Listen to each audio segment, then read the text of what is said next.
State come into a hostile environment and kind of set the tone early defensively, almost exert their will. You had that opportunity Saturday, but how do you point those players toward that goal or well, you got it first. It comes in your preparation. Guys studying, knowing what to expect, understanding the game plan, and practicing with a focus, being sharp, and then going on the road. You got to play confident. You got to, the players got to end up playing the game. They got to play with poise. They got to play with confidence. They got to play aggressive. They got to play with intelligence, and they got to be willing to fight for 4 quarters. So. There's going to be some adversity. They're not going to make every play. They don't have to play perfect, but we got to play well, and so we got to play well as a football team. How do you think the guys up front last year held up against them? I think solid in some aspects and not so well in others. Obviously, I don't think I'd fool anybody if I came here and said that we overwhelmed them. That didn't happen. But we played well enough in some aspects, but overall, just obviously we didn't play well enough defensively anywhere to have a chance to win. Talk about Winston's ability to extend play. Yep, he's strong, athletic, very uncanny. His running style. He's a big guy, so sometimes to the naked eye, he's not real fast, but. He's faster than you think, he's stronger than you think, and he's quicker than you think.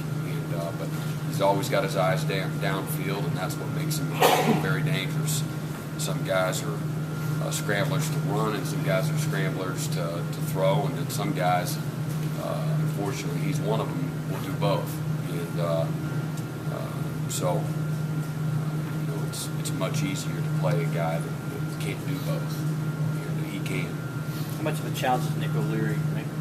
Challenge the defense and the different pressures. Well, what I like about Nick O'Leary as a football coach, and just respecting the talent and production, is just his toughness. He's a very tough player.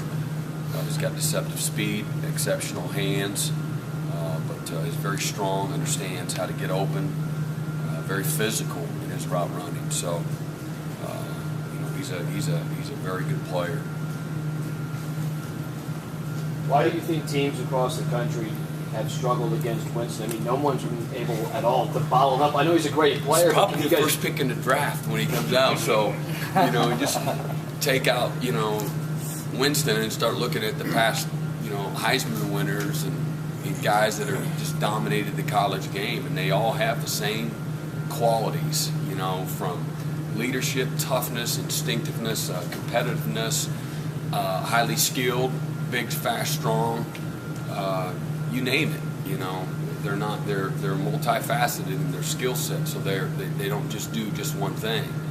And whether it's Gurley, Adrian Peterson, just go down the Charlie Wards of the world, Sam Bradford, just go down the list of these guys and the things that they're able to do.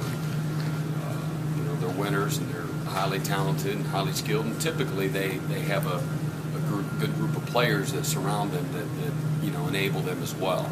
And Florida State certainly does. In a perfect world, would your secondary have been tested more than they had been coming into this game? I don't know. I really have not thought about that one bit. We'll find. There'll be some good things that happen Saturday night, and there'll be some things you wish didn't happen. Again, they won't be perfect, but I don't expect anybody to. But I do expect them to play well, and expect that because of what you've seen, the preparation up to this point, and the focus of that group. So I don't really get to spend any time whatsoever controlling things that I can't control. So they've had what they've had in regards to the experience, and moving forward, they'll continue to gain experience. J-Ron Curse at nickel, is that something we'll see, or in an effort to get a better tackler up there? Or? So who's not a good tackler? Well, I didn't know. I was just asking about. I'm just asking. I'm just asking. So to me, it sounds like it's an indictment. Corinne has done a great job. We work, 2 and 3 teams deep, at each position. Javon's a guy that's played a variety of positions for us in the secondary, just like Martin Jenkins and just like Corinne. So we have to train guys to play multiple positions to create depth, find ways. If certain things happen, guys get injured, things of that nature, or maybe you want to go to more of a, maybe you're in a 3-4 defense, you're in a 3-man front, 3D lineman, and adding additional guys in the field, looking at guys in a variety of positions. But I think Corinne's done. He did very, very well last year as a true freshman. Martin Jenkins is also another quality player that plays there, so hopefully nobody gets hurt. Your hand's not forced that way. But we got some guys that can play multiple positions. And is Green overrated, underrated, sometimes underrated?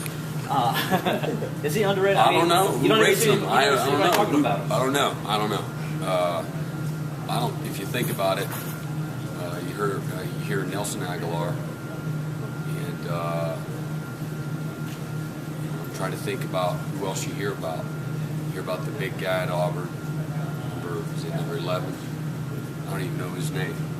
You hear about the guy at Alabama, the guy from South Florida, Mark Cooper. Who are they talking about? There's not we got great respect for him. He made a bunch of plays for him a year ago. He's very fast. He's played well for them against us a couple of different years. So we recognize, again, against Oklahoma State, he was the difference in that game. So you hear about him a lot in this building, and you just got to watch the tape. He's a playmaker. He's a very good player,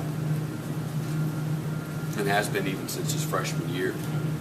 It's pleasing to you as a coach on a different level to see a guy like Tony Stewart go through what he's been through, the patience, the struggles, and he gets to this point, and at least so far anyway, he's finally taking advantage of it. Well, that's a lesson to all of us. We, coaches, fans, media, we're so quick to judge and anoint or the proverbial label guys the proverbial bust, or you're quick to go on to the next hotshot recruit, when in reality, typically speaking, and it's been that way for 100 years of college football, usually the best players are your fourth and your fifth year seniors, and just for all the same reasons. Are they better as a freshman in high school, or are they better as a senior in high school?